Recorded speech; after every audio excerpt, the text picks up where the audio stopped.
உபவாசத்தோடும் அல்லது நம்முடைய சரீரத்துக்கு ஏற்றாற் போலவும் எப்படி ஆனாலும் சரி தேவனுடைய சமூகத்துல வந்து செபிக்க நமக்கு ஒரு கர்த்தர் கிருபை கொடுத்திருக்கிறார். ஹல்லேலூயா, ஹல்லேலூயா. இந்த காலவெளியில தேவனாகிய கர்த்தர் நம் நடுவில் இருக்கிறார். ஹல்லேலூயா. அவர் துதிகள் மத்தியில வாசம் பண்ணுகிற தேவன்.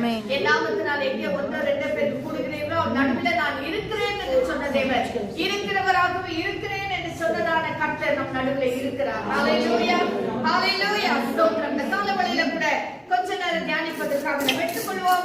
மத்தேயு எழுதின சுவிசேஷம் 16ஆம் அதிகாரம் 18ஆம் வசனம். மத்தேயு எழுதின சுவிசேஷம் மேலும் நான் உனக்கு சொல்லுகிறேன், நீ பேதுருவாய் இருக்கிறாய், இந்த கல்லின் மேல் என் சபையை கட்டுவேன். பாதாளத்தின் வாசல்கள் அதை மேற்கொள்வதில்லை. ஹல்லேலூயா. நீ பேதுருவாய் இருக்கிறாய், இந்த கல்லின் மேல் என் சபையை கட்டுவேன். ஸ்தோத்திரம். ஹல்லேலூயா. இதெல்லாம் நமக்கு நிறைய பிரசங்கங்களை கேட்டிருக்கிறோம். கர்த்தர் பேதுருவை பார்த்து சொல்லுகிற ஒரு காரியம். ஏன் கர்த்தர் பேதுரு பார்த்து இதை சொன்னாருன்னு சொன்னா, பேதுரு அதாவது சீஷர்களிடத்துல கேட்டு ஆண்டவர் கேட்கிறார், நீங்கள் என்ன யார் என்று சொல்லுகிறீர்கள் என்று கேட்கும் போதே அப்போ பேதுரு சொல்லுகிறார், பலவிதமா பதில்களை சொன்னாங்க. ஆனா பேதுரு சொல்லுகிறார், நீர் ஜீவனுள்ள தேவனுடைய குமாரனாகிய கிறிஸ்து என்று சொல்லி. அப்ப இந்த பதில பேதுரு அதை சொன்னதனுடைய பெரிய ஒரு அர்த்தம் என்னன்னா, அவருடைய வாழ்க்கையில தேவன் யார் என்பதை நன்றாய் உணர்ந்தவராக, அனுபவித்தவராக, ஒரு தெளிவு அவருக்கு வந்திருக்கிறது. என்னன்னா, இவர் நிச்சயமாகவே ஜீவனுள்ள தேவனுடைய குமாரனாகிய கிறிஸ்து. ஹல்லேலூயா. இப்ப சொல்லணும்னா ஒரு ரட்சிப்பின் அனுபவம் உள்ளதான ஒருவர். ஹல்லேலூயா. அப்போ இன்றைக்கு நான் இதனுடைய காரியம் அல்ல, அதாவது நான் என்ன சொல்ல வரேன்னா, ஒவ்வொரு கர்த்தருடைய பிள்ளையும் ஆண்டவராகிய கர்த்தர் நம்மை தெரிந்து கொண்டு இந்த சரீரத்தை ஒரு ஆலயமாக கட்ட வைத்திருக்கிறார். ஹல்லேலூயா.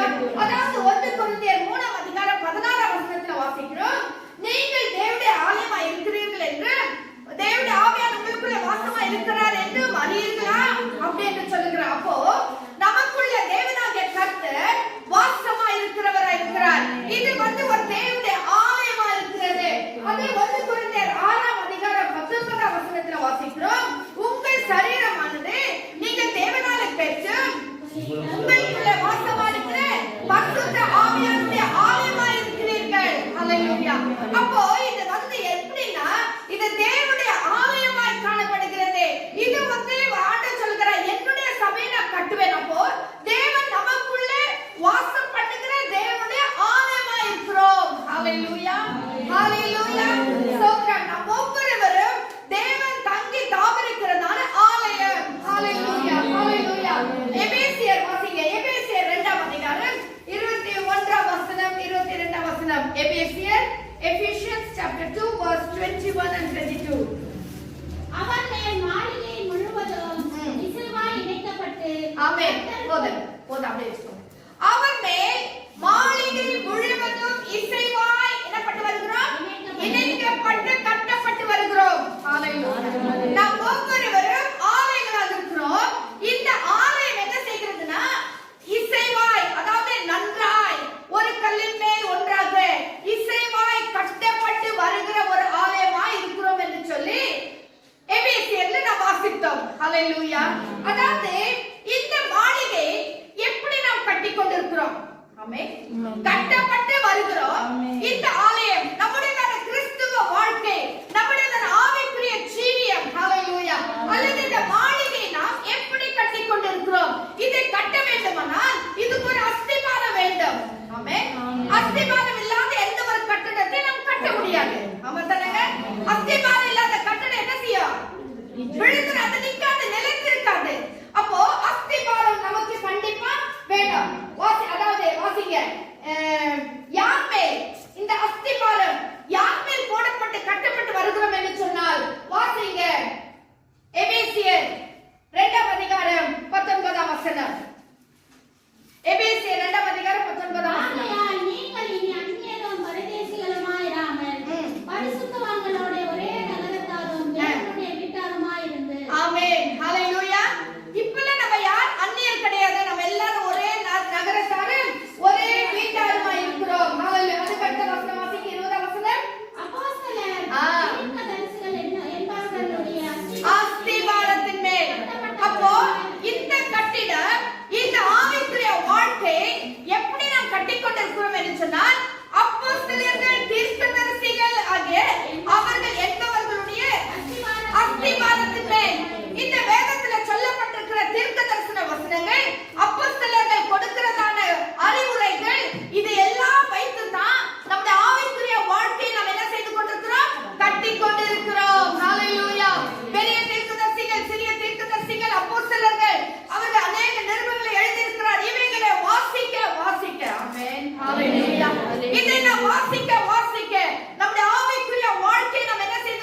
Hebrews chapter 6 verse 1 and 2.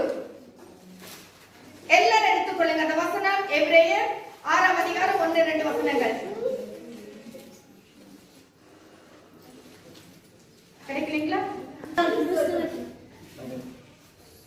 ஆகையால் கிறிஸ்துவை பற்றி சொல்லிய மூல உபதேச வசனங்களை நாம் விட்டு சட்ட கிரியைகளுக்கு நீங்களாகும்படி நீங்களாகும் மனம் திரும்புதல். தேவன் பேரில் வைக்கும் விசுவாசம். முதலாவது என்னது? செத்த கிரியைகளுக்கு நீங்களாக மனம் திரும்புதல். எந்த அஸ்திபாரத்தை அதாவது நாம் போடப்பட்டிருக்கிறோம் என்று சொன்னா இந்த வசனங்கள். இப்ப எபிரேயர் அப்போஸ்தலன் பவுல் எபிரேயருக்கு எழுதும்போது எழுதுகிறார், நீங்கள் எப்படிப்பட்ட அஸ்திபாரத்தை போட்டிருக்கிறீங்கன்னா முதலாவது எப்படின்னா இதுக்கு ஒரு அஸ்திபாரம். என்ன அஸ்திபாரம்? செத்த கிரியைகளுக்கு நீங்களாக மனம் திரும்புதல். மனம் திரும்புதல் ஒரு அஸ்திபாரத்தை நம்ம என்ன செய்திருக்கிறோம்? போட்டிருக்கிறோம். தேவன் பேரில் வைக்க விசுவாசம். இரண்டாவது விசுவாசம். ஸ்நானங்களுக்கு அடுத்த உபதேசம். ஞான ஸ்நானத்துக்கு அடுத்த உபதேசத்தை நம்ம கேட்டிருக்கிறோம். ஞான ஸ்நானத்துக்கு கீழ்ப்படிந்திருக்கிறோம். அடுத்ததாக மரித்தோரின் உயிர்த்தெழுதல்.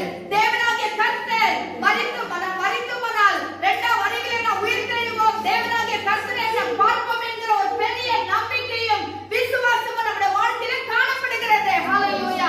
இதுதான் நம்ம ஒவ்வொருடைய வாழ்க்கையில நாம் போட்டிருக்கிற அஸ்திபாரம். அடுத்தது என்ன வாசிக்கிறோம்? நித்திய நியாயத்தீர்ப்பு. அது மட்டும் இல்ல, ஒரு நியாயத்தீர்ப்பு உண்டு என்கிற ஒரு நம்பிக்கை நமக்கு உண்டு. இருக்குதானேங்க? அப்ப நம்ம எல்லாம் என்ன செஞ்சிருக்கோம்? முதலாவது மனம் திரும்பி இருக்கிறோம், தேவன் பேரில் விசுவாசம் வைத்திருக்கிறோம், ஸ்நானம் பண்ணப்பட்டிருக்கிறோம், உயிர்த்தெழுதல் இருக்கிறது, நம்பிக்கை இருக்கிறது, நியாயத்தீர்ப்பும் இருக்கிறது என்பவைகளாகிய அஸ்திபாரத்தை. ஹalleluya. அப்போ நம்முடைய ஆவிக்குரிய வாழ்க்கை நாம் கட்ட வேண்டுமானால், மாளிகையாக நாம் இசைந்து கட்டப்பட்டு வர வேண்டுமானால், இது கிறிஸ்துவ உலகத்தில் உள்ளது இந்த யூனிவர்சல் சர்ச் கூட குறிப்பு சொல்லப்படுகிறது. ஆனால் இன்றைக்கு நாம் சொல்லுகிற கான்செப்ட் என்னன்னா, நாம் ஒவ்வொருவரும் தேவனுடைய ஆலயமா இருக்கிறோம். முதலாவது நாம் என்ன செய்ய வேண்டும்? உலகத்தில் இருக்கிற எல்லா ரட்சிக்கப்பட்ட பிள்ளைகளும் இசைவாய் கட்டி ஒரு மாளிகையாக கட்டுறதாக வேதத்தில் சொல்லியிருந்தாலும், இன்றைக்கு நாம் ஒவ்வொரு தனிப்பட்ட நபரும் ஒரு மாளிகையாக கர்த்தர் நம்மை வைத்திருக்கிறார். ஹalleluya. நாம் எப்படி இசைவாய் கட்டப்பட்டிருக்கிறோம் என்றால், இப்படிப்பட்டதான அஸ்திபாரத்தின் மேல் நாம் கட்டப்பட்டு வந்து கொண்டிருக்கிறோம். ஹalleluya. ஆமென். ஆமா, அப்படிதானே? ஹalleluya. இந்த அஸ்திபாரத்தின் பேரில் தான் நம்முடைய ஆவிக்குரிய வாழ்க்கை கட்டி வந்து கொண்டிருக்கிறோம். இந்த அஸ்திபாரத்தை போட வேண்டுமானால் அதற்கு ஒரு மூலைக்கல் இருக்க வேண்டும் அல்லவா? ஆமென். ஹalleluya. அந்த மூலைக்கல் ரொம்ப விசேஷமான ஒரு மூலைக்கல். அந்த இப்போ ஒரு பெரிய ஒரு ஆர்கனைசேஷனோ ஒரு பில்டிங்கோ அல்லது ஒரு வீட்டை கட்டணும்னா அதுக்கு ஃபர்ஸ்ட் ஒரு மூலைக்கல்லை நாட்டுவாங்க. ஹalleluya. ஹalleluya. அதுக்கு பிறகுதான் அதை ஜெபம் பண்ணியோ இந்துக்கள் பூஜை பண்ணியோ ஏதோ ஒன்று பண்ணி ஒரு மூலைக்கல்லை நாட்டுவார்கள். அது விசேஷமான ஒரு மூலைக்கல். ஹalleluya. யார் அந்த மூலைக்கல் என்று சொல்லி பார்ப்போமானால் வாசிங்க எபேசியர் 2ஆம் அதிகாரம் 20ஆம் வசனம். அஸ்திபாரத்தின் மேல் என்பவர்கள் அஸ்திபாரத்தின் மேல் கட்டப்பட்டவர்களாய் இருக்கிறீர்கள். அதற்கு இயேசு கிறிஸ்து தாமே. ஆமென். ஹalleluya. அதற்கு இயேசு கிறிஸ்து தாமே மூலைக்கல்லாய் இருக்கிறார். ஹalleluya. அந்த கட்டடம் கட்டப்பட வேண்டுமானால் நம்ம எல்லாம் கட்டப்பட்டிருக்கிறது எப்படின்னா, தீர்க்கதரிசிகள் அப்போஸ்தலரோட உபதேசத்தினால் கட்டப்பட்டு வருகிறோம். ஆனால் அதற்கு மூலைக்கல் ஆண்டவராகிய இயேசு கிறிஸ்து. கரங்களை தட்டி கட்டும்போது நான் சொல்லலாமா? ஹalleluya. ஹalleluya. ஸ்தோத்திரம். அப்போ இந்த மூலைக்கல் யார் என்று சொன்னால் அவர்தான் நம்முடைய ஆண்டவராகிய இயேசு கிறிஸ்து. ஹalleluya. அந்த மூலைக்கல் இல்லாமல் போயிருந்தால் இந்த அஸ்திபாரம் சீக்கிரமாய் விழுந்து போய்டும். தீர்க்கதரிசிகள் உபதேசம் ஒன்றுமில்லை, அப்போஸ்தலருடைய உபதேசம் ஒன்றுமே இல்லை. ஹalleluya. இன்னைக்கு நம்ம எல்லாம் கை தட்டுற பாடலாம் வீணா இருக்கும். ஆனா எப்ப அந்த மூலைக்கல்லாகிய இயேசு கிறிஸ்து நமக்காக ஜீவனை கொடுத்து பரலோகத்தின் மேன்மையெல்லாம் வீட்டு இந்த உலகத்துல இறங்கி வந்து என்னையும் உங்களை ரட்சித்தாரோ அவர் தான் அந்த மூலைக்கல். ஹalleluya. அதுபடிதான் இன்றைக்கு நான் சொல்லுகிறேன், நான் ஒரு விசுவாசி, நான் ஒரு கர்த்தருடைய பிள்ளை என்று சொல்லிக்கொள்ள தக்கதான ஒரு உரிமை எப்ப வருதுன்னா அந்த ஆண்டவராகிய கிறிஸ்து நம்முடைய வாழ்க்கையில ஒரு மூலைக்கல்லாக மாறி நம்முடைய. ஹalleluya. இந்த மூலைக்கல் எப்பேற்பட்டவர் என்று சொல்லி பார்ப்போமானால் வாசிங்க ஏசாயாவின் தீர்க்கதரிசன புத்தகம் 28ஆம் அதிகாரம் 16ஆம் வசனம். The book of Isaiah chapter 28 16. Isaiah 28 verse 16. கர்த்தராகிய ஆண்டவர் உரைக்கிறதாவது, இதோ அஸ்திபாரமாக ஒரு கல்லை நான் சீயோனிலே வைக்கிறேன். அது பரீட்சிக்கப்பட்டதும் வெளியேற பெற்றதும் திட அஸ்திபாரம் உள்ளதுமான மூலைக்கல்லா இருக்கும். ஆமென். விசுவாசிக்கிறவன் பலர். ஹalleluya, ஹalleluya. இந்த கல் ஆண்டவராகிய இயேசு கிறிஸ்துவா இருக்கிற அந்த மூலைக்கல் எப்பேற்பட்டவர்? வாசிங்க. ஆதலால் கர்த்தராகிய ஆண்டவர் உரைக்கிறதாவது, இதோ அஸ்திபாரமாக ஒரு கல்லை நான் அஸ்திபாரமாக இந்த மூலைக்கல், அஸ்திபாரமாக மூலைக்கல்லாக வைக்கப்பட்டவர் எப்படிப்பட்டவர்? சீயோனிலே வைக்கிறேன். அது பரீட்சிக்கப்பட்டதான ஒரு கல். ஹalleluya, ஹalleluya. அது ஒரு சாதாரணமான கல் இல்ல. ஹalleluya. எங்கேதோ ஒரு லாரியில கொண்டு வந்து போடப்பட்ட ஒரு கல் இல்ல அது. ஹalleluya. அந்த கல் எப்படி என்றால் யார் என்று சொன்னால் நம்முடைய ஆண்டவராகிய கர்த்தர் பரலோகத்தின் மேன்மையெல்லாம் விட்டு இறங்கி வந்ததான கர்த்தர். ஹalleluya, ஹalleluya. அவர் பிதாவின் மடியில ஒரே செல்ல பிள்ளையா இருக்க வேண்டியவர். அவர் நமக்காக, ஹalleluya, எனக்காக உங்களுக்காகவும் பரலோகத்தின் மேன்மையெல்லாம் விட்டு இறங்கி வந்த, ஹalleluya, அவர் பரீட்சிக்கப்பட்டதான ஒரு கல். ஹalleluya, ஹalleluya. ஸ்தோத்திரம். அவருடைய பாடு மரணங்களை நாம் நினைக்கும் பொழுது எவ்விதமாய் அவர் பரீட்சிக்கப்பட்டார். ஹalleluya. எவ்விதமாய் அவர் சோதிக்கப்பட்டார், எவ்விதமாய் அவர் நொறுக்கப்பட்டார், எவ்விதமாய் அவர் அடிக்கப்பட்டார், எவ்விதமாய் அவர் காரி துப்பப்பட்டார். ஹalleluya. எவ்விதமாய் அவர் ஏற்றப்பட்டார். ஹalleluya. அநேகர் போர்ச்சவில் வந்து ஒரு முகத்திலே காரி துப்பினார்கள், அவரை ஏளனமாய் பேசினார்கள், கேவலமாய் பேசினார்கள். இவன் பிசாசு, பிசாசுக்கு தலைவன் என்று சொன்னார்கள். ஹalleluya. யாருக்காக தெரியுமா? எனக்காக, உங்களுக்காக. அருமையான கர்த்தருடைய பிள்ளைகளே, இன்றைக்கு அந்த மூலைக்கல், ஹalleluya, அது சாதாரணமான ஒரு மூலைக்கல் அல்ல. அது பரீட்சிக்கப்பட்டதான ஒரு மூலைக்கல். ஹalleluya. அது சோதனைக்கு உள்ளாக்கப்பட்டதான ஒரு கல். ஹalleluya, ஹalleluya, ஹalleluya. இன்றைக்கு ஒவ்வொரு பொருளும் அது கெட்டியாக, அது கடினமா இருக்க வேண்டும் என்று சொன்னால் அது நெருப்பின் வழியாய் கடந்து செல்ல வேண்டும். நாம் யூஸ் பண்ணுகிறதான கத்தி அல்லது எந்த ஒரு இரும்பு பொருளானாலும் அது கெட்டியா இருக்கணும், நமக்கு யூஸ் ஆகணும்னா முதலாவது அது நெருப்பின் வழியாய் செல்லுகிறது. ஹalleluya, ஹalleluya. அது கடினமாய் மாற வேண்டுமானால் நெருப்பின் வழியாய் செல்ல வேண்டும். ஹalleluya. ஆண்டவராகிய இயேசு கிறிஸ்து நாம் ஒவ்வொருக்காகவும் அவர் பரீட்சிக்கப்பட்டார், அக்கினிக்குள்ளாய் கடந்து சென்றார், சோதனைக்குள்ளாய் கடந்து சென்றார், பல பாடுகளுக்குள்ளாய் கடந்து சென்றார். ஹalleluya. அப்பேற்பட்டதான ஒரு மூலைக்கல்லின் மேல் தான் நம்முடைய அஸ்திவாரம் போடப்பட்டிருக்கிறது. ஹalleluya. நம்முடைய அஸ்திவாரம் அசைக்கப்படாத ஒரு கல்லு. ஹalleluya. உலகத்துல வந்த எந்த உபத்திரவம் தாங்கக்கூடியதான ஒரு கல்லு. ஹalleluya. உலகத்துல எப்பேற்பட்ட பிரச்சனைகள் வந்தாலும் அதை எல்லாம் மேற்கொள்ள கூடியதான ஒரு பெரிய ஒரு கல்லு தான் நமக்காய் கர்த்தர் அஸ்திவாரமாக வைத்திருக்கிறார். ஹalleluya. அருமையான சகோதரர்களே, வாழ்க்கையில வருகிறதான பிரச்சனைகள் பார்த்து, சோதனைகளை பார்த்து துக்கப்படாத, கண்ணீர் வடிக்காத, வேதனைப்படாத, உன் பலவீனங்களை குறித்து நீ சற்றேனும் நீ கவலைப்படாதீங்கன்னா அவர் உனக்காக பரீட்சிக்கப்பட்டார். அவர் உனக்காக சோதனைக்குள்ள கடந்து போகப்பட்டிருக்கிறார். உனக்காக சிலுவையில எல்லா வியாதிகளையும் சுமந்திருக்கிறார். ஹalleluya, ஹalleluya. சோர்ந்து போகாதீங்க. உனக்காக அவர் கண்ணீர் விட்டார், உனக்காக ரத்தம் சிந்தினார், உனக்காகவே தன்னுடைய ஜீவனை முழுதுமாய் கொடுத்து விட்டார். ஹalleluya. அருமையான கர்த்தருடைய பிள்ளையே, அந்த கல்லின் மேல் தான் இன்றைக்கு நாம் எல்லாரும் கட்டப்பட்டு வருகிறோம். ஹalleluya. அந்த கல்லின் மேல தான், அந்த கல்லு இருக்கிறபடினால் தான் இன்றைக்கு நாம் அசைக்கப்படாமல் இருக்கிறோம். தாவீது சொல்கிறார், கர்த்தர் எனக்கு முன்பாக வைத்திருக்கிறேன், அவரின் வலது பாசத்தில் இருக்கிறபடினால் நான் அசைக்கப்படுவதில்லை. இன்னைக்கு அசைக்கப்படாமல் இருக்கிறோம்.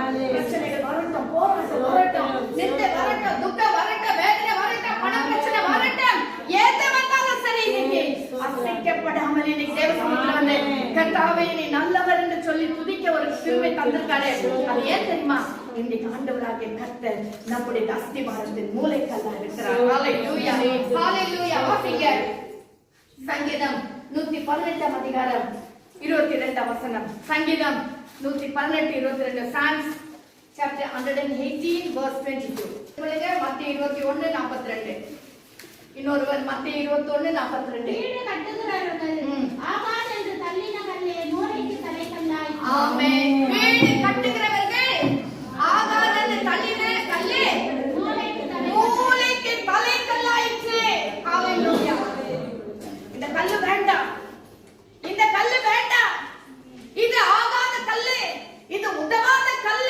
ஹalleluya. இது எதற்குமே பயன்படுத்தப்படாத ஒரு கல் என்று சொல்லி தள்ளப்பட்டதான கல்லு. ஹalleluya. ஆண்டவராகிய இயேசு கிறிஸ்து இந்த உலகத்திலே நன்மை செய்கிறவராய் சுற்றிட்டு இருந்தார். அநேகருக்கு விடுதலை கொடுத்தார். அநேகருக்கு பாவத்திலிருந்து விடுதலாக்கினார், வியாதியிலிருந்து விடுதலாக்கினார். அநேக அற்புதங்களை அடையாளங்களை செய்தார். மரித்தவர்களை உயிரோடு எழுப்பினார். ஆனால் அந்த உலகம் அவரை ஆகாதவன் என்று தள்ளி வைத்திருந்தது. இந்த இவன் வேண்டாம் என்று புறமே தள்ளப்பட்டது. அவர் மரிக்கும் போது கூட ஊருக்கு புறமான ஒரு இடத்துல தான் சிலுவையில் அறியப்பட்டார். அருமையான கர்த்தருடைய பிள்ளையே, உன் வாழ்க்கையில கூட வேண்டாம் நீ தள்ளப்பட்டிருந்தாலும் சரி, நீ ஒன்றுக்கு உதவாது என்று சொல்லி வைத்திருந்தாலும் சரி, யூஸ்லெஸ் என்று அநேகர் உன்னை சொன்னாலும் சரி, ஒரு நாள் நீ தேவைப்படுவாய். ஒரு நாள் ஆண்டவராகிய கர்த்தர் உன்னை எடுத்து பயன்படுத்துவார். ஹalleluya. வேண்டாம் தள்ளின கல்லுனா இன்னைக்கு மூளைக்கு தலைக்கல்லாயிற்று. ஹalleluya, ஹalleluya, ஹalleluya. மூளைக்கு தலைக்கல்லான அந்த கல்லின் மேல தான் இன்னைக்கு நாம் அஸ்திவாரம் போடப்பட்டிருக்கிறோம். ஹalleluya, ஹalleluya. வாசிங்க மத்தேயு 21:42. Matthew 21:42. ஹalleluya. ஸ்தோத்திரம். இன்னும் ஒருவர் எடுத்துக்கொள்ளுங்க. அப்போஸ்தலர் 4 அதிகாரம் 11-12. Acts 4:11 and 12. வாசிங்க. இயேசு அவர்களை நோக்கி, வீடு கட்டுகிறவர்கள் ஆகாது என்று தள்ளின கல்லே மூளைக்கு தலைக்கல்லாயிற்று. வீடு கட்டுகிறவர்கள் ஆகாது என்று தள்ளின கல்லே மூளைக்கு தலைக்கல்லாயிற்று. அது கர்த்தராலே ஆயிற்று. ஹalleluya. அது கர்த்தராலே ஆயிற்று. நீ வேண்டாம் என்று தள்ளப்பட்டிருந்தாலும் சரி, நீதான் ஒரு மூளைக்கல்லாக மாற்றப்படலாம். படிப்பில்லாம இருக்கலாம், செல்வாக்கு இல்லாம இருக்கலாம், அந்தஸ்து இல்லாம இருக்கலாம், எப்படி பேசணும்னு கூட தெரியாம இருக்கலாம். அருமையான கர்த்தருடைய பிள்ளையே, ஆனா நீ எப்போ ஆண்டவராகிய இயேசு கிறிஸ்துவின் மேல் கட்டப்பட்டு வருகிறாயோ, நீதான் மூளைக்கு தலைக்கல். ஹalleluya. அது கர்த்தரால் ஆகும். அது கர்த்தரால் ஆகும். உன் வீட்டிலே கர்த்தர் உன்னை உயர்த்துவார். சமுதாயத்திலே கர்த்தர் உன்னை உயர்த்துவார். நீ வேலை செய்கிற இடங்களிலே கர்த்தர் உன்னை உயர்த்துவார். ஹalleluya. ஒரு மூளைக்கல்லாக கர்த்தர் உன்னை வைப்பார். வாசிங்க அப்போஸ்தலர் 4 அதிகாரம் 11-12. Acts 4:11 and 12. ஸ்தோத்திரம், ஸ்தோத்திரம், ஸ்தோத்திரம். வீடு கட்டுகிறவர்களாகிய உங்களால் அற்பமா எண்ணப்பட்ட அவரே மூளைக்கு தலைக்கல்லானவர். ஆமென். அவராலே அன்றி வேறு ஒருவராலும் ரட்சிப்பு இல்லை. பேதுரு பிரசங்கிக்கும் போது சொல்லுகிறார், அவராலே அன்றி வேறு ஒருவராலும் ரட்சிப்பு இல்லை. ஹalleluya. ஆகாது என்று நீங்கள் தள்ளி வைத்தீர்கள், ஆனா அவர் தான் மூளைக்கு தலைக்கல்லாக மாற்றினார். அவராலே அன்றி யாருக்குமே ரட்சிப்பே கிடையாது. வானத்திலானாலும் பூமியிலானாலும் இயேசுவின் நாமமே இல்லாமல் ரட்சிக்கப்பட வேறொரு நாமம் கொடுக்கப்படவில்லை. கர்த்தருடைய பிள்ளையே, ஆண்டவராகிய கர்த்தர் தான் மூளைக்கல்லா இருக்கிறார். அவர் தான் மூளைக்கு தலைக்கல்லா இருக்கிறார். ஹalleluya. இன்னைக்கு அந்த கல்லின் மேல தான் தீர்க்கதரிசிகள் அப்போஸ்தலர்கள் சொன்ன உபதேசம் இவர்களே அவர்களே சொன்னார்களா? இல்ல, பரிசுத்த ஆவியானவர் அவர்கள் மூலமா இந்த வசனங்களை நமக்கு எழுதியிருக்கிறார். ஹalleluya. இந்த வார்த்தைகளை கேட்டுதான் நாம் ஒவ்வொரு நாளும் கட்டப்பட்டு வருகிறோம். ஹalleluya. வாசிங்க 1 கொரிந்தியர் 3 அதிகாரம் 11 வசனம். 1 கொரிந்தியர் 3 அதிகாரம் 11 வசனம். 1 கொரிந்தியர் chapter 3 verse 11. போடப்பட்டிருக்கிற அஸ்திபாரமாகிய இயேசு கிறிஸ்துவை அல்லாமல் வேற அஸ்திபாரத்தை போட ஒருவனாலும் கூடாது. போடப்பட்டிருக்கிற அஸ்திபாரமாகிய இயேசு கிறிஸ்துவை அல்லாமல் வேறொரு அஸ்திபாரத்தை வேற யாருமே என்ன செய்ய முடியாது. ஒருவனாலும் கூடாது. அஸ்திபாரம் போட வேண்டுமானால் அது ஆண்டவராகிய இயேசு கிறிஸ்துவின் மேல் தான் அஸ்திபாரம் போடப்பட வேண்டும். ஹalleluya. என்ன அஸ்திபாரம்? நாம் வாசித்தபடி எபிரேயர் 6 அதிகாரம் 1-2 வசனங்களை வாசித்தோம். முதலாவது மனம் திரும்புதல், செத்த கிரியைகளுக்கு நீங்களாக்க மனம் திரும்புதல், விசுவாசம், அப்புறமா ஞான ஸ்நானம், திருவிருந்து, கைகளை வைக்குதல் சொன்னா திருவிருந்து, நித்திய நியாயத்திற்கு உயர்த்தெழுந்த எல்லாம் தான் அஸ்திபாரம். இந்த அஸ்திபாரத்தின் மேலதான் நாம் கட்டப்பட்டு வருகிறோம். ஒருவரால வேறொரு அஸ்திபாரத்தை போடவே முடியாது. ஹalleluya, ஹalleluya. தொடர்ந்து வாசிங்க 1 கொரிந்தியர் 3 அதிகாரம் 12 அஸ்திபாரத்தின் மேல் பொன் வெள்ளி வெளியேறப்பட்ட கல். 12 வசனம். ஒருவன் அந்த அஸ்திபாரத்தின் மேல் பொன் வெள்ளி வெளியேறப்பட்ட கல், மரம், புல், வைக்கோல் ஆகிய இவைகளை கட்டினான். ஹalleluya. ஸ்தோத்திரம். ஒருவன் அந்த அஸ்திபாரத்தின் மேல், எனக்கு முக்கியமான செய்தி இதுதான். ஹalleluya. ஒருவன் இந்த அஸ்திபாரத்தை, நம்ம யார்? கர்த்தருடைய பிள்ளைகள், மாளிகையாகிய இசைவாக கட்டப்பட்டு வருகிறோம். யார் எப்படி கட்டப்பட்டு வருகிறோம் என்றால் அப்போஸ்தலர் தீர்க்கதரிசிகளுடைய உபதேசத்திலே அஸ்திபாரமாக போட்டு கட்டப்பட்டு வருகிறோம். இதற்கு மூலைக்கல் ஆண்டவராகிய இயேசு கிறிஸ்து. ஹalleluya. இந்த அஸ்திபாரத்தின் மேல் ஹalleluya நாம் போடப்பட்டிருக்குதான். இந்த அஸ்திபாரத்தின் மேல் நாம் எப்படி இந்த வீட்டை கட்டி கொண்டிருக்கிறோம், இதுதான் ரொம்ப முக்கியம். கர்த்தருடைய பிள்ளைகள், இந்த கடைசி நாட்களில் வந்திருக்கிற நம்முடைய வாழ்க்கையை நாம் சற்று பின் திரும்பி பார்ப்போமானால், நம்முடைய வாழ்க்கை இந்த தேவன் தங்கி தாவரிக்கிற ஆலயத்தை அல்லது இந்த கட்டிடத்தை நாம் எப்படி கட்டி கொண்டிருக்கிறோம்? ஹalleluya. எதை கொண்டு கட்டி கொண்டிருக்கிறோம்? ஆமென். ஹalleluya.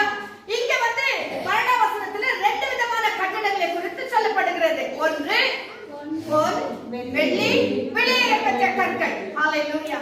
இந்த கட்டடத்தை நாம் கட்டும் பொழுது என்ன செய்ய வேண்டும்? பொன்னு, வெள்ளி, வெளியேறப்பட்ட கற்களால் கட்டணும். ஹalleluya. இன்னொன்று என்னன்னா கல், மரம், வைக்கோல். இன்னொரு விதமான ஒரு கட்டடம் பொன், வைக்கோல், புல், மரம், இப்படிப்பட்டதால் கட்டப்படுகிற ஒரு கட்டடம். ஏன் ஆண்டவர் இந்த ரெண்ட சொல்றாருன்னா, ஒரு நாளிலே அடுத்த வசனத்தை வாசிங்க. அவனவனுடைய 13ஆம் வசனம், அவனவனுடைய வேலைப்பாடு வெளியாகும். ஆமென். நாளானது அதை விளங்க பண்ணும். நாளானது அதை விளங்க பண்ணும். ஏன் ஆண்டவர் இதை சொல்றாருன்னா, நம்முடைய ஆவிக்குரிய வாழ்க்கையில நாம் அனந்தமா எப்படி இந்த வாழ்க்கையை கட்டி கொண்டிருக்கிறோம். ஹalleluya. ஹalleluya. எப்படியாவது வாழ்ந்துடலாம், எப்படியாவது இருந்துடலாம் அப்படின்னா முடியாது. என்னவோ நீங்க சபைக்கு வந்த போன காலையில ஒரு ஆர்டருக்கு ஒரு குட் மார்னிங் சொன்னேன், நைட் போகும்போது குட் நைட் சொன்னேன். இது நான் ஜெபத்தை குறித்து சொல்றேன். நீங்க நிறைய விசுவாசிங்க காலையில எழுந்து கட்டாவே என்ன செய்யணும்? அந்த நாளுக்கு நன்றி, இந்த நாள் முழுது என்னோட கூட அப்படின்னு என்ன அர்த்தம்? நீ வாட்ச்மேனா என் கூட இரு ஆண்டவரே, இந்த காபத்து வந்துடக்கூடாது, வியாதி வந்துடக்கூடாது, பிரச்சனை எல்லாம் வந்துடக்கூடாது. ஏன் சொன்ன தூக்கத்தை ஒரு குட் மார்னிங் ஒரு போட்டு போயிட்டோம்னா அவ்வளவுதான் முடிஞ்சதுன்னு அப்படின்னு நினைச்சுக்கிறோம். திருப்பி நைட்டு போகும்போது ரொம்ப நன்றி ஆண்டவரே, நான் ஃபுல்லா என்னோட இருந்து இப்போ ஒரு வாட்ச்மேன் வேலை செய்யணும். என்ன நைட் ஃபுல்லா என்னை பாதுகாத்துக்கணும், எனக்கு கெட்டக்கணம் வந்துடக்கூடாது, என் தூக்கம் டிஸ்டர்ப் ஆயிடக்கூடாது. ஹalleluya. ஏன்னா கெட்டக்கணம் வந்துச்சுன்னா தூக்கம் ரொம்ப டிஸ்டர்ப் ஆயிடும், அது வரக்கூடாது, என்னை பாதுகாத்து. இது அல்ல கர்த்தருடைய பிள்ளையோட வாழ்க்கை. ஹalleluya. ஹalleluya. அருமையான கர்த்தருடைய பிள்ளையே, காலையில good morning, night good night சொல்றதுக்காக கர்த்தர் நம்மை ரட்சிக்கவில்லை. அதுக்காக இந்த வெளியேறப்பட்ட ரட்சிப்பை நமக்கு தரல. அதாவது அதற்காக கர்த்தர் இந்த அஸ்திபாரத்தை போடல. இந்த அஸ்திபாரத்தை போடுறதுக்கு மூலைக்கல்லாக ஆண்டவராகிய இயேசு கிறிஸ்து பரலோகத்தின் மேன்மையா விட்டு இறங்கி வரல. அதுக்காக அல்ல கர்த்தருடைய பிள்ளையே, ஒரு நாள் உனக்கு தந்தாருன்னு சொன்னா அந்த நாள் முழுவதும் ஆண்டவரோடு இருக்க விரும்புகிறார். அந்த நாள் முழுவதும் உன்னோடு இடைப்பட விரும்புகிறார். அந்த நாள் முழுவதும் கர்த்தர் உனக்கு அநேக வெளிப்பாடுகளை கொடுக்க விரும்புகிறார். ஹalleluya. ஆபத்து வருவதற்கு முன்பதாகவே கர்த்தர் உன்னோடு இடைப்பட விரும்புகிறார். உன் குடும்பத்தின் காரியங்களை உனக்கு வெளிப்படுத்த விரும்புகிறார். ஹalleluya. நீ வேற குட் மார்னிங், குட் நைட் சொல்லிட்டு போறதுக்கு அல்ல கர்த்தர் நம்மை ரட்சித்தது. தேவ சமூகத்துல உட்கார்ந்தபடியாய் விரும்புகிறார். ஹalleluya. இன்னைக்கு நாட்கள் வர வர வர தேவ சமூகத்துல உட்கார்ந்து செபிக்கிற அனுபவம் குறைந்து வருகிறது. நாட்கள் கொடியதாக மாறிக்கொண்டு வருகிற காலத்துல அருமையான விசுவாசியே, அருமையான கர்த்தருடைய பிள்ளையே, நீ அதிகமாய் கர்த்தருடைய சமூகத்துல காத்திருக்க வேண்டியது அவசியமா இருக்கு. ஹalleluya. ஹalleluya. கேட்ட நம்ம எல்லாம் சொல்றோம் ரொம்ப பிஸி, டைமே இல்ல. ஆனா டிவி பார்க்க மட்டும் டைம் இருக்கும், தூக்கத்துக்கு மட்டும் டைம் இருக்கும். அதெல்லாம் தப்புன்னு நான் சொல்லல. ஆனா எந்த அளவுக்கு அதுக்கு இம்பார்ட்டன்ஸ் கொடுக்கிறோமோ அதற்கு டபுளா ஆண்டுடைய காரியங்களுக்கு நம்ம இம்பார்ட்டன்ஸ் கொடுக்க வேண்டும். அதற்கு 2 மடங்காக காவிக்குரிய காரியங்களுக்கு நம்ம இம்பார்ட்டன்ஸ் கொடுக்க வேண்டும். கர்த்தருடைய பிள்ளையே, எப்படியாவது வாழ்ந்துடலாம், எப்படியாவது யார் கூட தான் இருந்தலாம், எப்படின்னா அட்ராக்ஷன் வந்துடலாம், எப்படியா பேசி இருந்துடலாம், தேவனுக்கு தகுந்த வார்த்தைகளை பேசிடலாம், எப்படியாவது வாழ்ந்துடலாம்னு அது முடியாது. கர்த்தருடைய பிள்ளையே, ஒரு நாள் வரும். ஹalleluya. ஒரு நாள் வரும். கர்த்தர் சொல்கிறார் அந்த நாள் என்ன தெரியுமா? நம்முடைய கிரியைகள் எல்லாம் அக்கினியினால சோதிக்கப்படுகிறது. சும்மாலாம் சோதிக்கப்படுறது இல்ல, அக்கினியினால சோதிக்கப்படுகிறது. அந்த அக்கினியினால சோதிக்கப்படுகிற நாள் நம்ம வாழ்க்கையில வருமே நாள். நம்ம என்ன செய்யணும் தெரியுங்களா? இன்னும் கூட புல்லு, மரம், வைக்கோல் இதை வச்சுதான் கட்டி இருக்கிறோம் வீட்டை. இதை வச்சுதான் நம்ம வாழ்க்கையை ஓட்டின்னு இருக்கிறோம். இன்னைக்கு ஒரு குட் மார்னிங் சொன்னேன், இதோ சமையல் செய்யணும், சாப்பிட்டு இதோ தூங்க போன வந்த அவங்க பேசினேன், இதை பண்ண. இப்படிதான் நம்ம வாழ்க்கை ஓட்டிட்டு இருக்கு. கேட்டா நம்ம எல்லாம் விசுவாசி, நம்ம எல்லாம் ரட்சிக்கப்பட்டவங்க. நான் இந்த சபைக்கு போறேன், இதுவே ஒரு பெரிய பெருமை. நீ எந்த சபைக்கு போனா என்ன, உன் ஆளுடைய வாழ்க்கை ஒரு நாளில் அக்கினியால சோதிக்கப்படும்.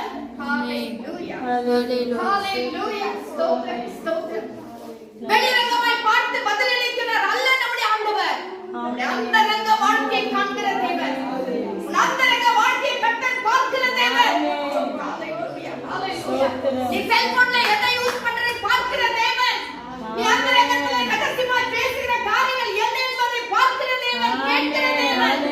ஹalleluya ஹalleluya ஹalleluya.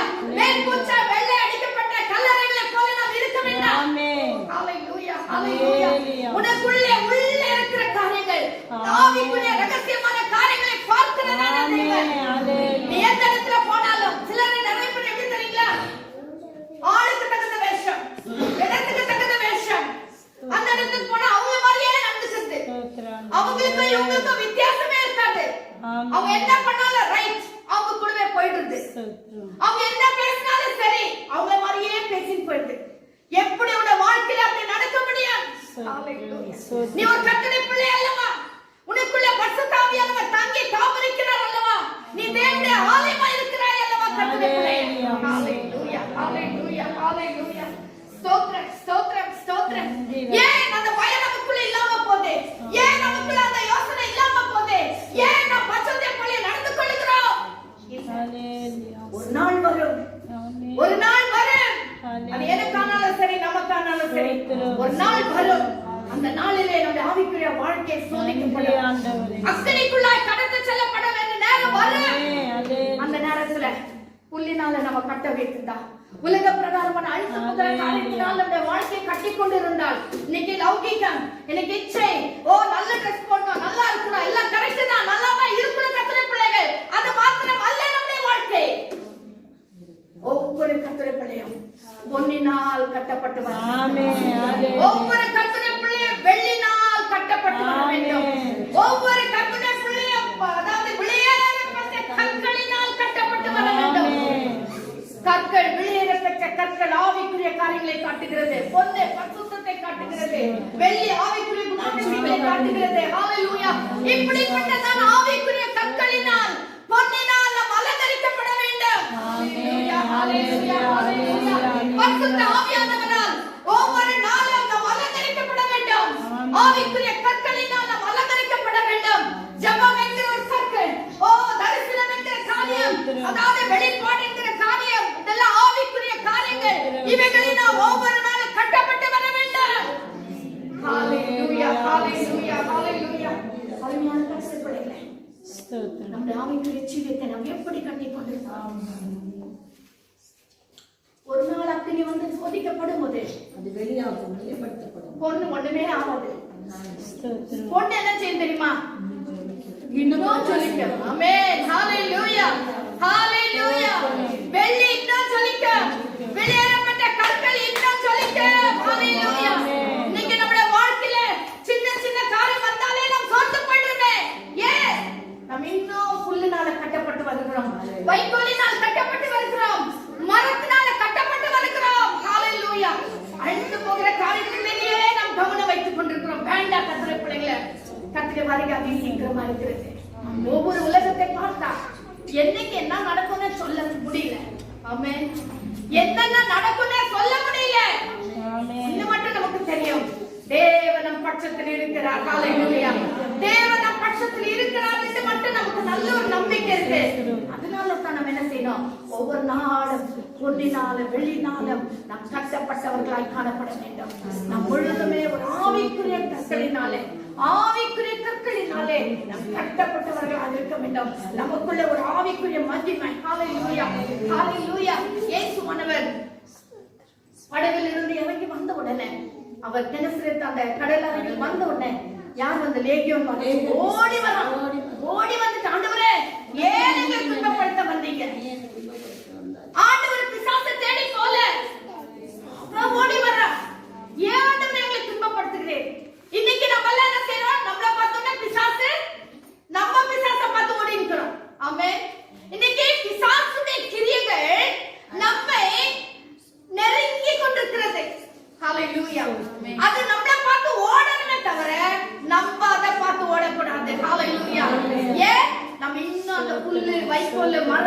தான் அழிந்து போகிற காரியத்தின் மேல் கட்டப்பட்டு வருகிறோம். அதை விட்டு விடுவோம் கர்த்தருடைய பிள்ளைகளே.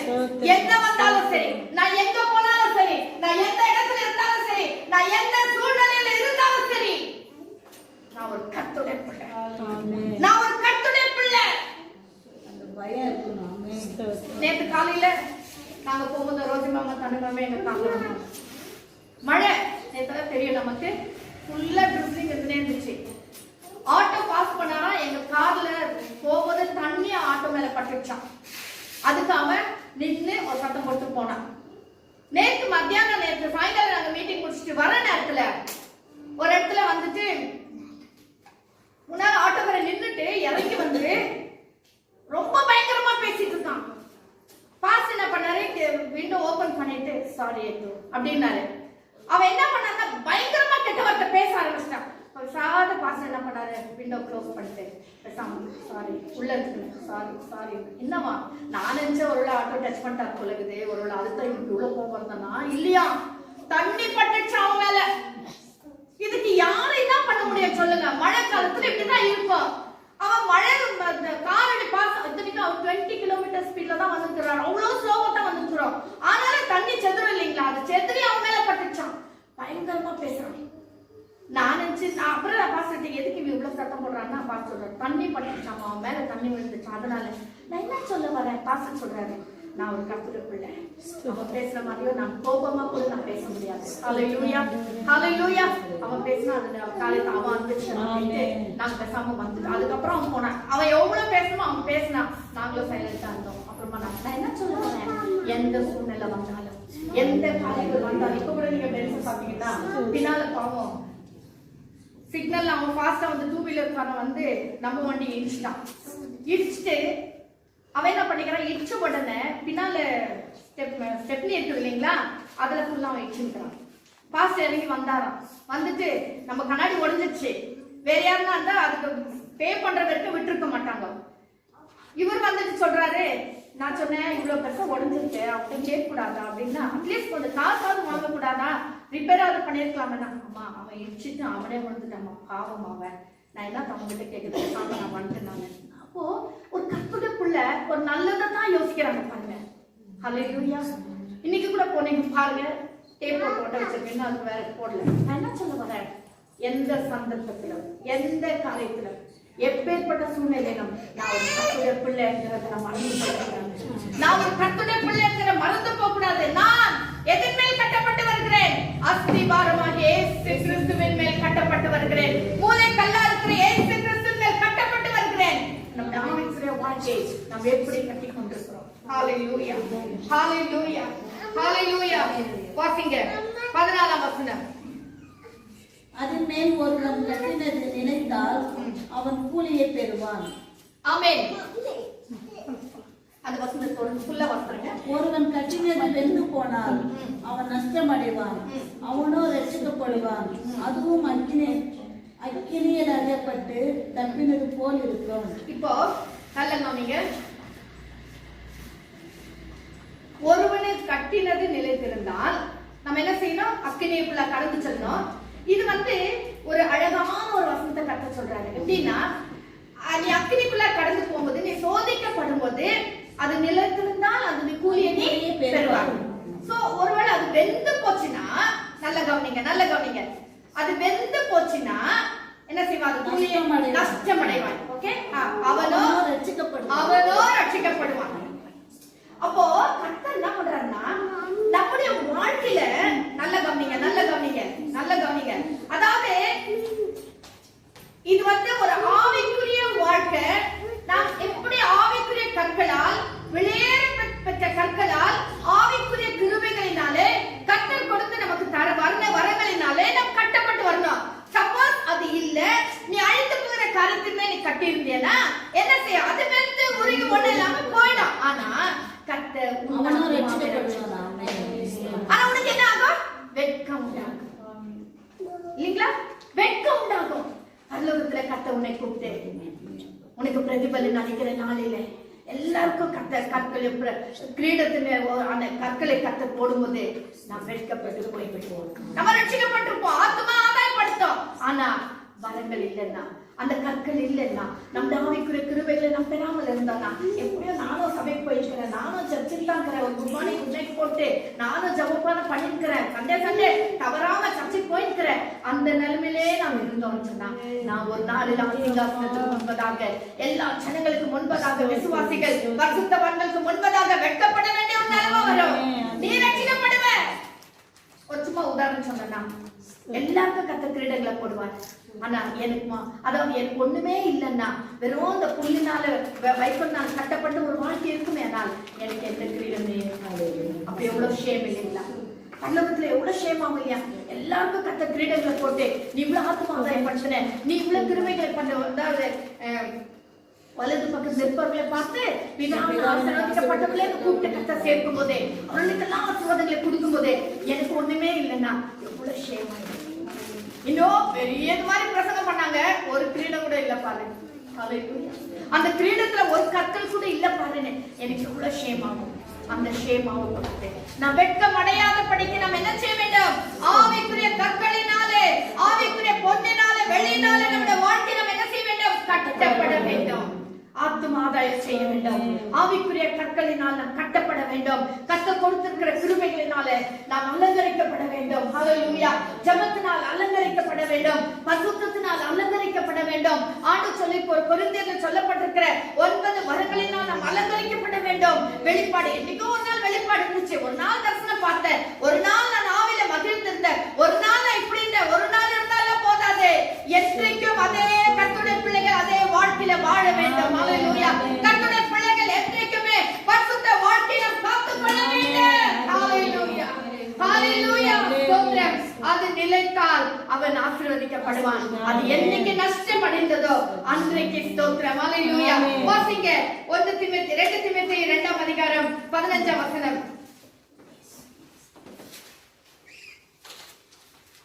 என்னெல்லாம் நஷ்டம் நம்முடைய வாழ்க்கையில 2 தீமோத்தேயு 2ஆம் அதிகாரம் 15ஆம் வசனம். நீ வெட்கப்படாத ஊழியக்காரனாயும் சத்திய வசனத்தை நிதானமாய் பகுத்து போதிக்கிறவனாயும் உன்னை தேவனுக்கு முன்பாக உத்தமனாக நிறுத்தும்படி ஜாக்கிரதையாக இரு.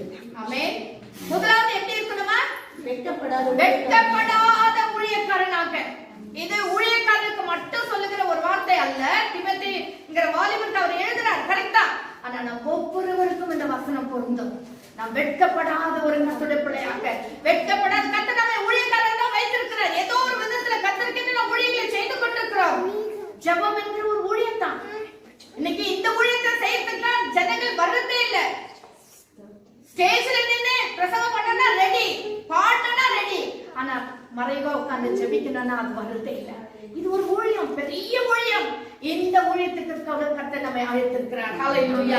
இந்த காரியத்துல நீ வெட்கப்படாத ஊழியக்காரனா இருக்கணும். வாசிங்க அந்த சத்திய வசனத்தை நிதானமாய் பகுத்து போதிக்கிறவனாயும் உன்னை தேவனுக்கு முன்பாக உத்தமனாக நிறுத்தும்படி ஜாக்கிரதையாக இரு.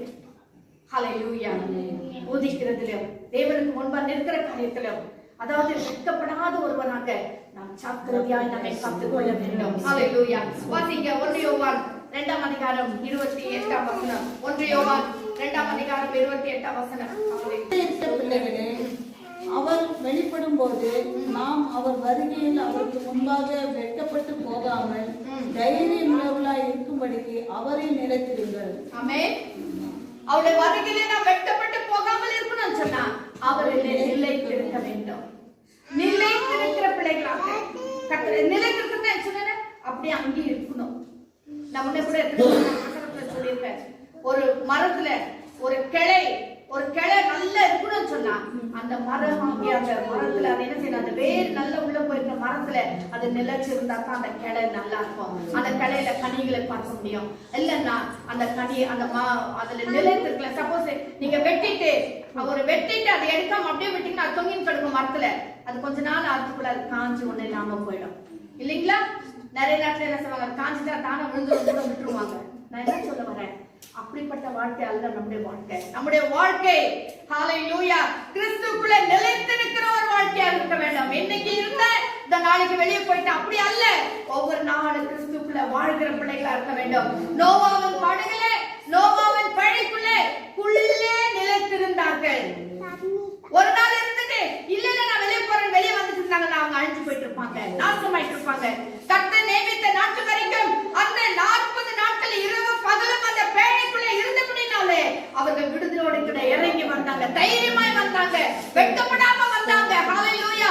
அநேகர் வெட்கப்பட்டு ஒன்றுமில்லாம அழிந்து போனார்கள். ஆனா நோவாவின் குடும்பமோ கம்பீரமாய் வந்து தேவனுக்கு பலி செலுத்தி தேவனை ஆராதித்தார்கள். ஹalleluya, ஹalleluya.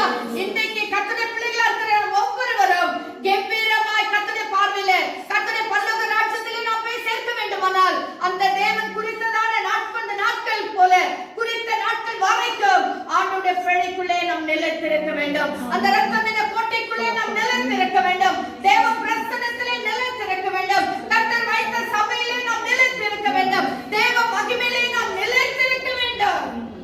நிலைத்திராமல் போனால் ஒரு நாளிலே நாம் வெட்கப்பட்டு போவோம். ஹalleluya. இரண்டாவதாக, முதலாவது நமக்கு வெட்கம் உண்டாகும். இரண்டாவது என்ன வாசிக்கிறோம்? வாசிக்க ரோமர் 2ஆம் அதிகாரம் 7ஆம் வசனம். ரோமர் 2ஆம் அதிகாரம் 7ஆம் வசனம். நான் உங்களுக்கு ஒரு புதிய கற்பனை அல்ல, ஆதி முதல் நீங்கள் பெற்றிருக்கிற பழைய கற்பனைகளையே எழுதுகிறேன். அந்த பழைய கற்பனை நீங்கள் ஆதி முதல் கேட்டிருக்கிற வசனம் தானே.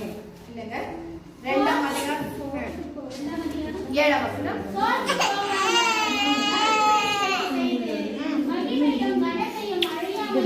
ஆமென்,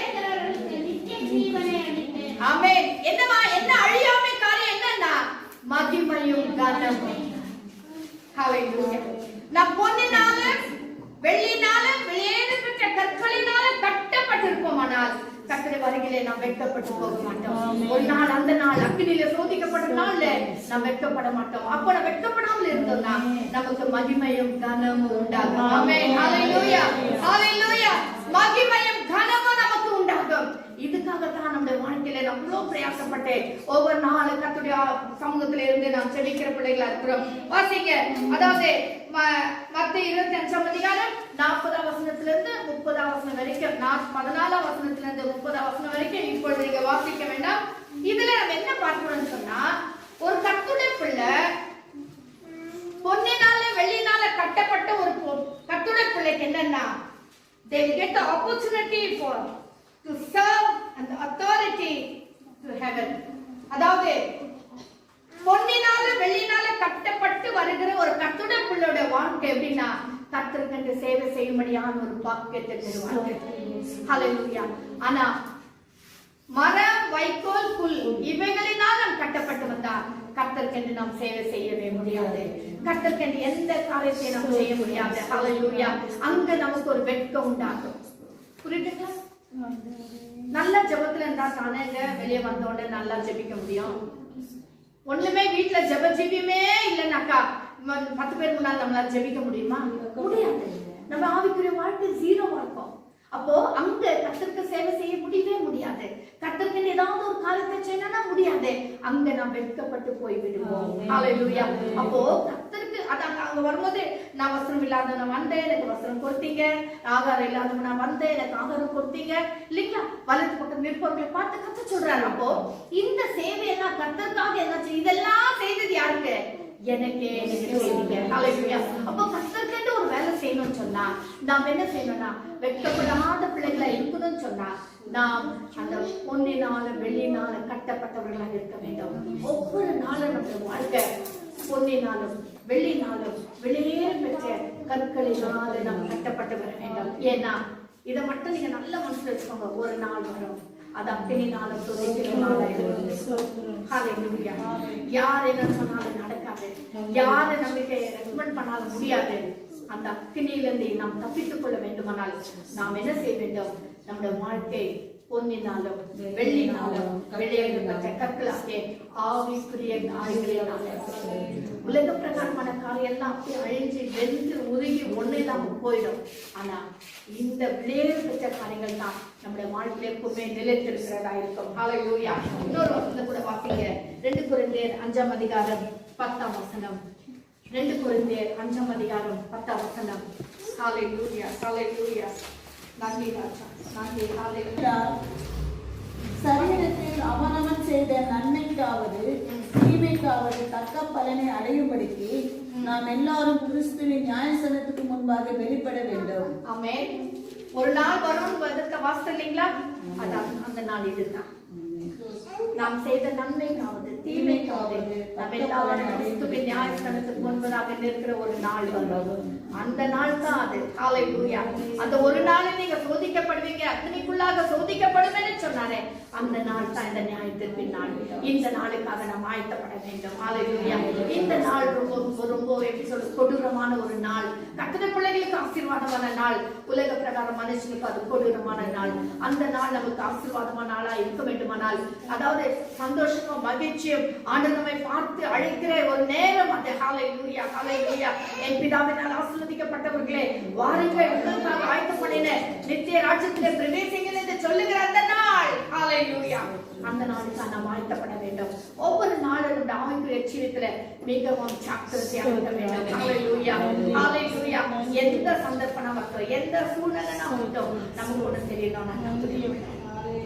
ஹல்லேலூயா. இஷ்டம் போல நான் பேச முடியாது, இஷ்டம் போல நான் வாழ முடியாது, இஷ்டம் போல நான் நடந்து கொள்ள முடியாது, இஷ்டம் போல நான் முடித்துக் கொள்ள முடியாது. நான் ஒரு கர்த்தருடைய பிள்ளை. எனக்கு ஒரு தனி டிகினிட்டி இருக்கு, எனக்கு ஒரு தனி முறை இருக்கு, எனக்கு ஒரு பேசுற முறை இருக்கு, எனக்கு நடந்து கொள்ளுகிற ஒரு முறை இருக்கு. அதை மீறி நான் போக முடியாது. ஹல்லேலூயா, ஹல்லேலூயா.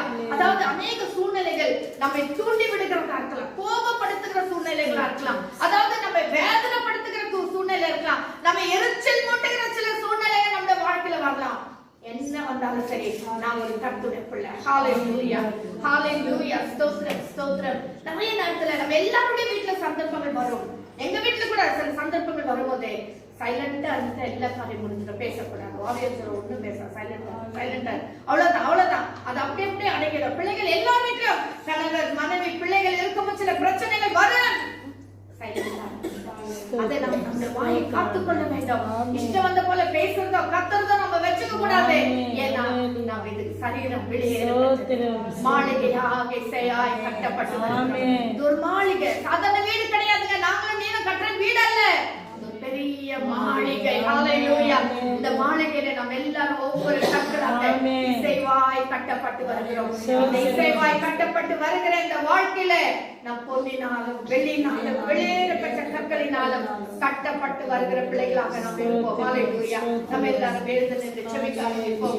கர்த்தர் தாமே இந்த வசனங்களை நமக்கு ஆசீர்வதிப்பாராக. ஹல்லேலூயா, ஹல்லேலூயா. ஸ்தோத்திரம், ஸ்தோத்திரம், ஸ்தோத்திரம். ஹல்லேலூயா, ஹல்லேலூயா.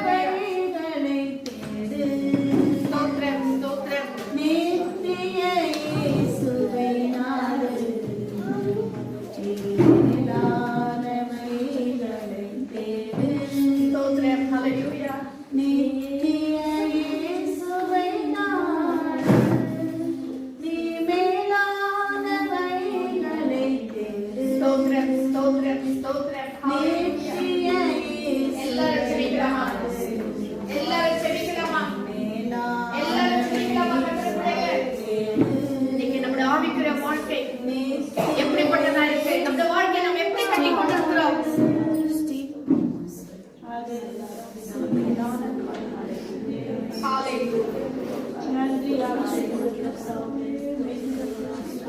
கர்த்தர் அஸ்திபாரத்தை போட்டு மூலை கல்லா இருக்கிற இயேசுவின் மேல் கட்டப்பட்டு வருகிறோம் அல்லவா? அது பேதுரு பார்த்து சொன்னது போல, நான் ஏன் சபையை கட்டுவேன்ப்பா, நான் ஏன் ஆலயத்தை கட்டுவேன், பாதாளத்தின் வாசல்கள் மேற்கொள்ளாது. ஓ ஹல்லேலூயா, ஹல்லேலூயா. ஏன்னா ஆவிக்குரிய வாழ்க்கைக்கு மூலக்கல்ல நான் தான், அஸ்திவாரத்தை போட்டவரே நான் தான். ஹல்லேலூயா, ஹல்லேலூயா. இந்த அஸ்திவாரத்தின் மேல் வியாதி வந்தாலும் சரி, இந்த கட்டடத்தின் மேல் பிரச்சனை வந்தாலும் சரி, போராட்டம் வந்தாலும் சரி, ஹல்லேலூயா, துக்கம் வந்தாலும் சரி, எது வந்தாலும் சரி, அது மேற்கொள்ளவே முடியாது, மேற்கொள்ளவே முடியாது. நீ தான் ஜெயிப்ப. வியாதி ஜெயிக்காது, பிரச்சனை ஜெயிக்காது, போராட்டம் ஜெயிக்காது, நிந்தை அவமானங்கள் ஜெயிக்காது. நீ தான் ஜெயிப்ப கர்த்தருடைய பிள்ளையே. ஏன்னா உனக்குள்ள அஸ்திவாரம் போட்டவரே அவர் பரீட்சிக்கப்பட்டதான ஒருவர். ஹல்லேலூயா. சோதனைக்குள்ள கடந்து செல்லப்பட்டதான ஒருவர் தான். பரலோகத்தின் மேன்மைகளை எல்லாம் விட்டு ஆண்டவர் இந்த உலகத்துல வந்து நமக்காக ஜீவனை கொடுத்த கர்த்தர் தான் நமக்கு மூலைக்கல்லா இருக்கிறார். நீ அசைக்கப்பட மாட்டாய், நீ அசைக்கப்பட மாட்டாய். பாதாளத்தின் வாசல்கள் அதை மேற்கொள்ளாதே. தைரியமாய் கர்த்தருடைய பிள்ளையே, துக்கப்படாத, வேதனைப்படாத, சஞ்சலப்படாத, நீ கண்ணீர் வடிக்காத. ஹல்லேலூயா. நம்மை காண்கிற தேவன் நம் நடுவில் உலாவிக்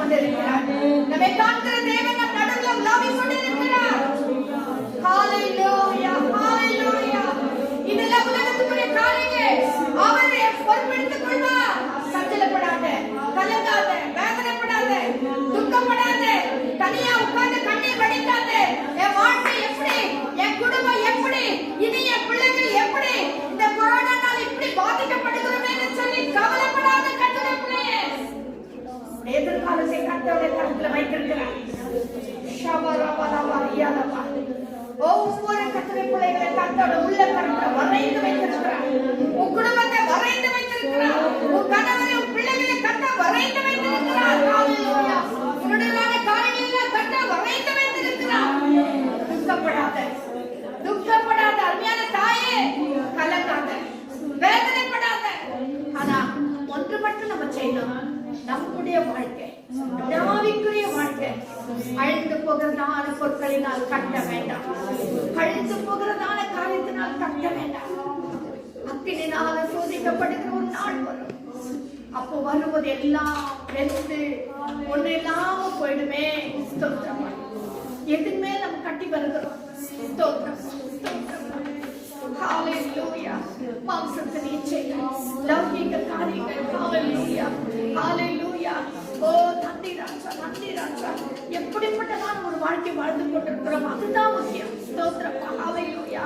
வெளியேற பெற்றதான கற்களினாலே பொன்னினாலே வெளியினாலே கட்டப்பட்டு வருகிறாயா? நீ அலங்கரித்துக் கொண்டு இருக்கிறாயா? ஜபத்தினால் உன்னை அலங்கரித்து இருக்கிறாயா?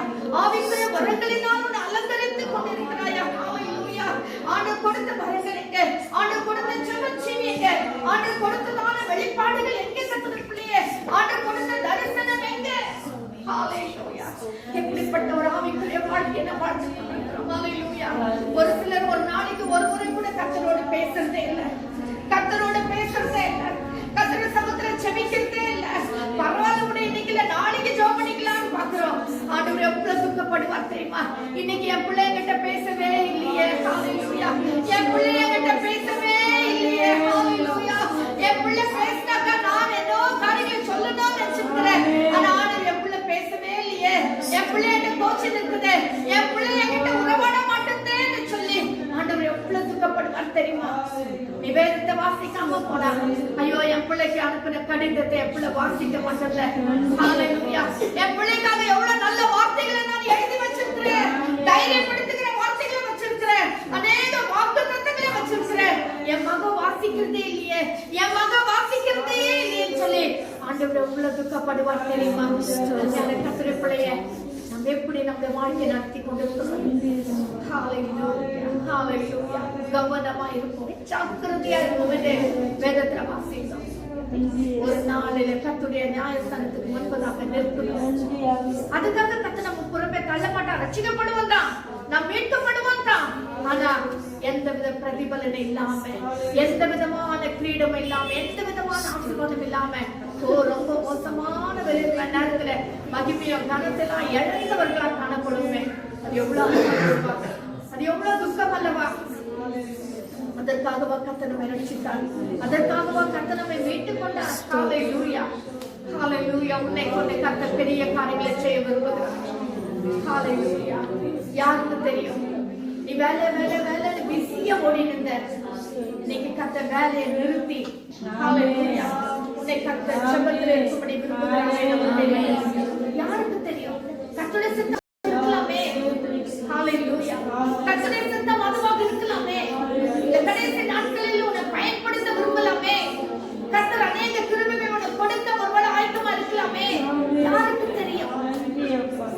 ஏன் கொஞ்ச நேரம் கூட கர்த்தருடைய சமூகத்துல உட்கார்ந்து கர்த்தருடைய சித்தம் என்ன என்பதை நாம் ஏன் கேட்டு அறியக்கூடாது? ஏன் மகிமையின் மேல் மகிமை அடையக்கூடாது? ஏன் பரிசுத்தத்தின் மேல் பரிசுத்தத்தை இன்னும் கொஞ்சம் அடையக்கூடாது?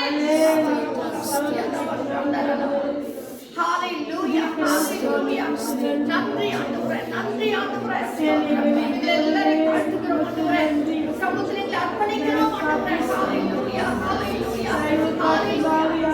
ஆதியில் கொண்டிருந்த அன்பை நீ விட்டாய் என்று சொல்லி பேரில் எனக்கு குறைவாய் இருக்கிறது என்று சொல்லுகிறாரே. ஆண்டு மேல் இருந்த அன்பு இல்ல, ஆண்டு மேல் இருந்த பாசம் இல்ல, ஆண்டு மேல் இருந்த அந்த பக்தி வைராகி இல்ல, ஆண்டு மேல் இருந்ததானே தேவ அன்பை குறைந்து கொண்டே இருக்கிறது. ஏன் கர்த்தருடைய பிள்ளையே கொஞ்சம் கூட சமூகத்துல வரலாமா? ஹalleluya. இன்னைக்கு நிறைய அலுவலகம் ஆயிடுச்சு. லீவ்ல இருந்தா கூட சரி, வேலையில இருந்தா கூட சரி, இன்னைக்கு நிறைய மற்ற காரியங்களில் ஈடுபடுகிறோமே தவிர ஒரு நாள் உபவாசம் எடுத்து கர்த்தர் சமூகத்துல உட்கார அனுபவம் இருக்கா? ஒரு நாள் உபவாசம் எடுத்து செபிக்கிற அனுபவம் இருக்கா? ஹalleluya, ஹalleluya. பிள்ளைகளுக்காக கண்ணீரோடு செபிக்கிற அனுபவம் குடும்பத்துக்காய் கண்ணீரோடு செபிக்கிற அனுபவம் அழிந்து போகிற ஆத்துமாக்களுக்காக கண்ணீரோடு செபிக்கிற ஜெபம் இருக்கிறதா? என்னைக்கு அழிவில்லை. கொரோனா குறைஞ்சா அந்த மழை சாலை புயல் இதுல எத்தனை ஜனங்க அம்மாவே அழிந்து கொண்டிருக்கிறாங்களே. அது காரணம் உன்னுடைய ஜெப குறைவு. இன்னைக்கு நம்முடைய ஜெப குறைவு தான். ஹalleluya ஹalleluya. யோனா ஒருவன் ஜெபம் பண்ணா, ஒருவன் கீழ்ப்படிந்தான். யோனா தீர்க்கதரிசி ஒருவர் கர்த்தருக்கு கீழ்ப்படிந்தபடியால் நினிவே பட்டணம் முழுவதுமாய் ரட்சிக்கப்பட்டதல்லவா? நினிவே பட்டணம் முழுவதுமாய் ரட்சிக்கப்பட்டதல்லவா? அருமையான கர்த்தருடைய பிள்ளையே, ஒருவர் ஜெபத்தின் மூலமாய் உன் குடும்பம் ரட்சிக்கப்படும். ஒருவர் குடும்பத்தில் ஒருவருடைய ஜெபத்தினால் உன் சபை ரட்சிக்கப்படும், உன் சபை மீட்கப்படும், உன் சபை வளர்க்கப்படும். ஹalleluya. தேசம் ரட்சிக்கப்படும், உன் சுற்று வட்டாரத்தில் ஜனங்கள் ரட்சிக்கப்படுவார்கள். சாட்சியாய் வாழ்ந்து பார், சாட்சியாய் பேசிப்பார், சாட்சியாய் ஜீவித்து பார். ரட்சிப்புக்குள்ள வருவார்கள். அருமையான தேவச்சனமே, இன்னைக்கு கர்த்தருக்கு கரத்தில் அர்ப்பணிக்கலாம். அர்ப்பணிக்கலாமா? இந்த வருஷம் ஃபுல்லா வெறும் கொரோனா கொரோனா கொரோனா சொல்லியே ஓடி போச்சு. நல்ல வீட்டுல உட்கார்ந்து 24 hours வீட்டுல இருந்தா கூட சரி, கொஞ்ச நேரம் செபிக்கலான்ற எண்ணமே வரல. கொஞ்ச நேரம் இன்னும் கொஞ்சம் கூட ஜெபத்தை அதிகரிக்கலான்ற எண்ணமே வரல.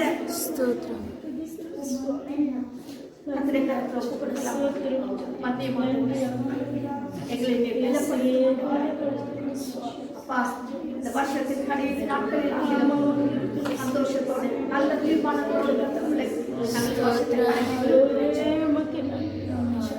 பிரவேசிக்கிற புதிய வருஷம் இந்த 2020 வருஷமா இருக்கக்கூடாது.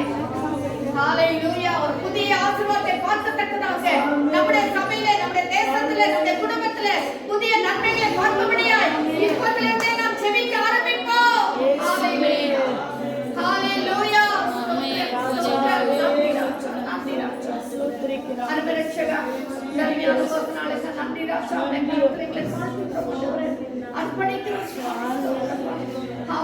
ராஜா. நீர் எங்களுக்கு மூளைக்கல்லா இருந்து அஸ்திவாரத்தை போட்டு கர்த்தாவே ஞானஸ்நானத்தை ரட்சிப்பையும் அபிஷேகத்தையும் திருவிழா எல்லாம் எங்களுக்கு கொடுத்து ஆண்டவரே எங்களை நடத்தி வருகிறீர் ராஜா. இதன் மேல் கர்த்தாவே நாங்கள் அழுத்து போகிற காரியத்தினாலே ஆவிக்குரிய வாழ்க்கை நாங்கள் கத்தாத படிக்கிறோம். அழியாத பொன்னினால வெள்ளினால வெளியேறப்பட்ட கர்த்தராகிய ஆவிக்குரிய செயலினால், ஆவிக்குரிய கற்களினால், ஆவிக்குரிய வரங்களினால், ஆவிக்குரிய கிருபைகளினால், தரிசனங்களால, ஆண்டவரே வெளிப்பாடுகளினால கர்த்தாவே எல்லா ஆவிக்குரிய வாழ்க்கை நாங்கள் கட்டி கர்த்தாவே உலகத்தில் அநேக சாட்சிகளால் ஜீவிக்கும்படி உதவி செய்யும். ஆண்டவரே ஸ்தோத்திரப்பா.